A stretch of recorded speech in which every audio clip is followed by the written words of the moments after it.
ഇവിടെ നന്മമരം ആരെങ്കിലും ഉണ്ടോ? മനുഷ്യരിൽ നന്മമരം ആരെങ്കിലും ഉണ്ടോ? ആണിലും പെണ്ണിലും ഇല്ല. 1000-1 ഉണ്ടെന്ന് ഞാൻ കരുതി. എനിക്ക് തോന്നുന്നില്ല. 1,000,000 അങ്ങനെ ഒരെണ്ണം ഉണ്ടെങ്കിലുണ്ട്. തെറ്റ് ചെയ്യാത്ത മനുഷ്യർ ആരും തന്നെ ഇല്ല, ഒരു നോട്ടം കൊണ്ട് പോലും, അല്ലേ?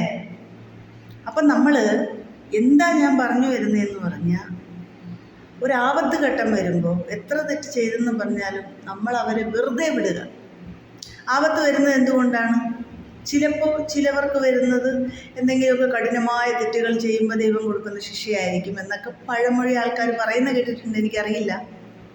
ചിലവർക്ക് അതൊന്നുമില്ലെങ്കിലും ആപത്തുകൾ വരാറുണ്ട്.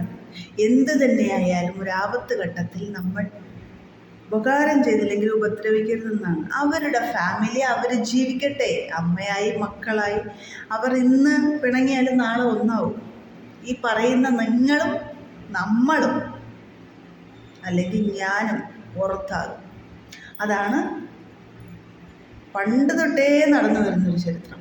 മനസ്സിലായില്ലേ? ഒരു രോഗം വന്നാൽ ഒരാളെ വെറുതെ വിടണം, പിന്നെയും കൊന്നു തിന്നുകയാണ്. എന്താണ് ആ കാശ് കിട്ടിയിട്ട് നിങ്ങൾക്ക് എന്ത് കിട്ടാൻ പോണു? ഒന്ന് മാറി അങ്ങോട്ടും ഇങ്ങോട്ടും അയ്യോ സംസാരം തന്നെ. ഒരാൾ പറയുന്ന ഒരു വാക്കിനെ എടുത്ത് ഒന്നിന് 2 ആക്കി സംസാരിച്ച് അതിനെ അങ്ങനെ പൊതിഞ്ഞെടുക്കുകയാണ്. ഇതെന്താ തേനീച്ചയാണ്? അല്ല, ഞാൻ അറിയാമല്ലെന്ന് ചോദിക്കുക. അതൊരു മനുഷ്യ കുഞ്ഞല്ലേ? എന്ത് തന്നെയാവട്ടെ, അത്ര വലിയ ദ്രോഹമൊന്നും ആ പെണ്ണ് ചെയ്തിട്ടില്ല ഞാൻ നോക്കിയിട്ട്. ഇതിനകത്ത് അഴിഞ്ഞാടുന്ന കുറേ കണ്ടം കളികളുണ്ട്. അതുപോലെയൊന്നും ആ പെണ്ണ് ചെയ്തിട്ടില്ല അതിനെ ഇത്രമാത്രം ദ്രോഹിക്കാനായിട്ട്.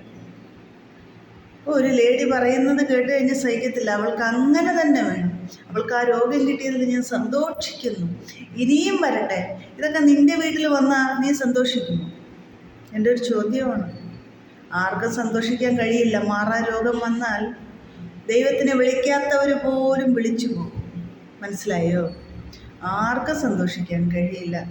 പൊന്നു കുഞ്ഞുങ്ങളെ, നിങ്ങൾ നിങ്ങളുടെ കാര്യം നോക്കി ജീവിക്കുക. അവരവരുടെ കാര്യം നോക്കി ജീവിക്കട്ടെ. അവരെ ഇനിയെങ്കിലും വെറുതെ വിടും. ഒരു മാറാരോഗം പിടിപെട്ട് അതിൽ നിന്ന് റിക്കവറായി വരാൻ അവർ ശ്രമിച്ചു കൊണ്ടിരിക്കുമ്പോൾ വീണ്ടും അവരെ കാർന്നു തിന്നുകയാണ്. എന്തിനാ ഇങ്ങനെ കാർന്നു തിന്നിട്ട് എന്ത് കിട്ടാൻ പോകണം? നമുക്ക് സമൂഹത്തിൽ ഒന്നും കിട്ടാൻ പോകുന്നില്ല. നിങ്ങൾക്കൊരു വില കാണും പുറത്തോട്ട് ഇറങ്ങിക്കഴിഞ്ഞാൽ. 10 പേര് ചിലപ്പോൾ നിങ്ങളുടെ അതേ ക്യാരക്ടറുള്ള 10 പേര് നിങ്ങളെ ഇഷ്ടപ്പെടുമായിരിക്കാം, നിങ്ങൾക്ക് സപ്പോർട്ട് ചെയ്യുമായിരിക്കാം, നിങ്ങളെ സ്നേഹിക്കുമായിരിക്കാം. എന്നാൽ നല്ല പ്രവൃത്തി ചെയ്യുന്നവർ ഒരിക്കലും സപ്പോർട്ടും ചെയ്യില്ല, നിങ്ങളെ സ്നേഹിക്കുകയുമില്ല, ആരാധിക്കുകയുമില്ല, നിങ്ങളെ കാണുമ്പോൾ ഒരു സെൽഫി എടുക്കണമെന്ന് പറയുകയുമില്ല. മനസ്സിലാവുന്നുണ്ടോ? ഒരു ക്യാൻസർ രോഗം എന്നൊക്കെ പറയുന്നത് വളരെ കഷ്ടപ്പെടുന്നൊരു രോഗമാണ്, അല്ലേ? അത് ആർക്കും വരരുതെന്നാണ് എല്ലാവരും വിചാരിക്കുന്നത്. എന്നാൽ ഒത്തിരി പേർക്ക് വരുന്നുണ്ട്. എന്തുകൊണ്ടെന്ന് ചോദിച്ചാൽ അറിയില്ല. അപ്പം അങ്ങനെ രോഗം വന്നൊരു വ്യക്തിയെ നമ്മൾ വീണ്ടും വീണ്ടും എന്തിനാണ് കാർന്നു തിന്നുന്നത്? അവരെ വഴിക്ക് വിട്ടൂടെ? അത് എങ്ങനെയോ ജീവിച്ച് റിക്കവറായി വരട്ടെ. നിങ്ങളുടെ വീട്ടിൽ നിന്ന് കാശ് എടുത്തിട്ടാണോ അത് അരി മേടിക്കുന്നത്? അല്ലല്ലോ. നിങ്ങളുടെ വീട്ടിൽ നിന്ന് കാശ് എടുത്തിട്ടാണോ അത് മരുന്ന് വാങ്ങുന്നത്? അല്ലല്ലോ. അവളുടെ കാര്യം നോക്കി അവൾ ജീവിക്കട്ടെ. ഒരു വിധവയായൊരു പെണ്ണ്, അവൾക്കും ആഗ്രഹങ്ങളും ആശകളും സ്വപ്നങ്ങളും എല്ലാം ഉള്ളൊരു പെണ്ണാണ് അവൾ, അല്ലേ? ഇങ്ങനെ നോട്ടം കൊണ്ടുപോലും ഒരു പുരുഷനെ നോക്കാത്ത ഒരു സ്ത്രീ ഉണ്ടെന്ന് എനിക്ക് തോന്നുന്നില്ല. പതിവ്രതകൾ ഈ ലോകത്ത് പതിവ്രതകളേ ഇല്ല, ഞാൻ ഉൾപ്പെടെ. ഒരു നോട്ടം കൊണ്ടുപോലും തെറ്റ് ചെയ്തിട്ടുള്ള വ്യക്തി തന്നെയാണ് ഞാൻ. അതുകൊണ്ട് ആരും സ്വന്തം തെറ്റുകളെ വെച്ചിട്ടും മറ്റുള്ളവരെ താഴ്ത്തിക്കെട്ടാൻ പോകരുതെന്നാണ് എൻ്റെ അഭിപ്രായം. നിങ്ങൾ ചിന്തിക്കുക, ശരിയല്ലേ ഞാൻ ഈ പറയുന്നത്? ശരിയാണോ തെറ്റാണോ? ഒരു ചായ കുടിക്കാൻ ഒരു ചായക്കട വാങ്ങാറില്ല, അല്ലേ? എന്നാൽ ഇവളുമാരൊക്കെ ഒരു ചായ കുടിക്കാൻ ചായക്കട വാങ്ങി വെച്ചിരിക്കുകയാണ്. അവരുടെ സ്വന്തം അച്ഛൻ എഴുതി കൊടുത്ത സ്വത്ത് പോലെയാണ് അവരെ എടുത്ത് വെച്ചങ്ങ് അലക്കി ഉടുക്കുന്നത് ആശയ്ക്കകത്ത്. മോശമല്ലേ? നാണമില്ലേ? തൊലിയുരിഞ്ഞു പോണില്ലേ നിങ്ങൾക്കൊക്കെ? ചെയ്തിട്ടും ഇനിയെങ്കിലും വെറുതെ വിട്ടൂടെ?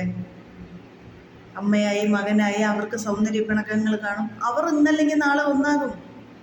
പക്ഷേ അത് വീണ്ടും എടുത്തുടുത്ത് അലക്കി അശയിൽ വിരിച്ചു, അശ പൊട്ടി താഴെ വീണു, വീണ്ടും എടുത്ത് അശ കെട്ടി വിരിച്ചു, ഏച്ചു വെച്ചാൽ മുഴച്ചേയിരിക്കും. അത് മനസ്സിലാക്കും. നിങ്ങൾ എത്ര പറഞ്ഞെന്ന് പറഞ്ഞാലും അമ്മയും മക്കളും ആണോ? അവരൊന്നാവും ഇന്നല്ല നാളെ.